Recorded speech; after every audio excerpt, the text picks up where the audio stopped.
Die! Die! Why won't you die? Why won't you die? Beneath this mask, there is more than flesh.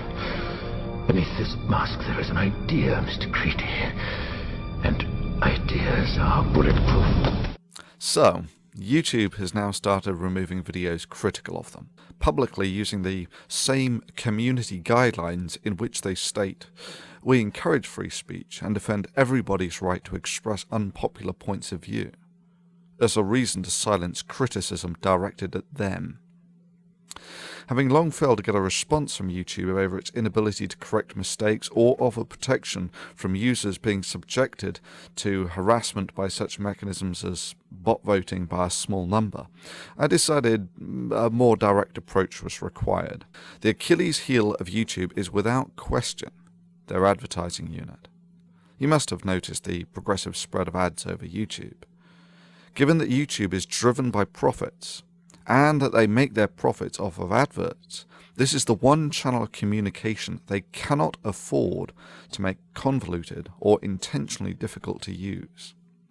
They have to read these emails. It is essential to their financial survival of their profits. I had suggested that people write to YouTube via this mechanism. I timed the release of the video to be about 6 p.m. Friday Pacific Standard Time, to coincide with the YouTube staff going home for the weekend. Less than 12 hours later, the video was removed for community guidelines violations. Bullshit. Let's take a look at those guidelines, shall we, YouTube? Well, it's not porn, it's not drug abuse, gratuitous violence, shocking or disgusting hardly, it's not copyright, otherwise that would have been a DMCA issue. Then we come to the interesting stuff. We encourage free speech and defend everybody's right to express unpopular points of view. We do not permit hate speech, speech which attacks or demeans a group based on their race, ethnic origin, religion, disability, gender, age, veteran status, or sexual orientation, gender identity. Yeah, this is what I mean about the guidelines being so vague that anything could be a violation. But anyway, it's not that. It's certainly not hate speech, and this is certainly a free speech issue.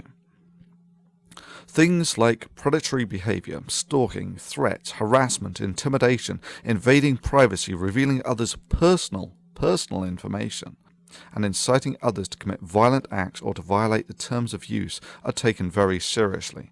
Anyone caught doing these things may be permanently banned from YouTube. Harassment? Nah. This was encouraging users to voice legitimate concern. Personal information? Well, I did include Susie Ryder's name. But then again, this was on the video on her advertise channel.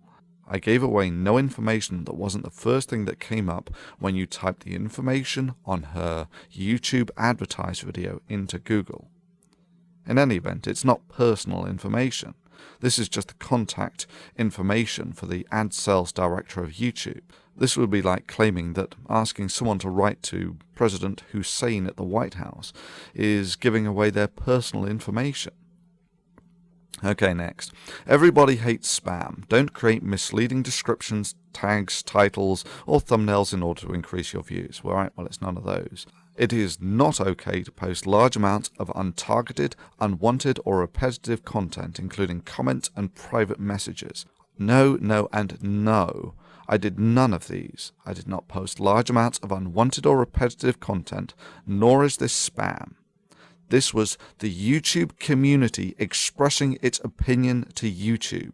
And yeah, for even suggesting that people commit the crime of letting YouTube know the areas of weakness in their system, they took my video down for violation of community guidelines. I call bullshit on that. This was a communal action targeted at the community organizers. Designed to be effective? Yes, of course. And the fact that YouTube threw their toys out of the pram less than 12 hours after the video was put up shows that it was. Legal? Absolutely. Within the community guidelines? Sure. No. This action would be more akin to a group writing letters to a government about the concerns they have. YouTube's response was the metaphorical equivalent of removing that person's freedom of speech for even suggesting the crime as vile as writing to the government about perceived weaknesses. The hypocrisy is further highlighted in that YouTube had no problems whatsoever when it was being used to organize protests against other organizations. However, when the protest was against YouTube itself and targeted the obvious Achilles heel of its advertising department, they threw a hissy fit. So much for all those pious words about we encourage free speech and defend everybody's right to express unpopular points of view. Sure, when I did this I knew it was a calculated risk.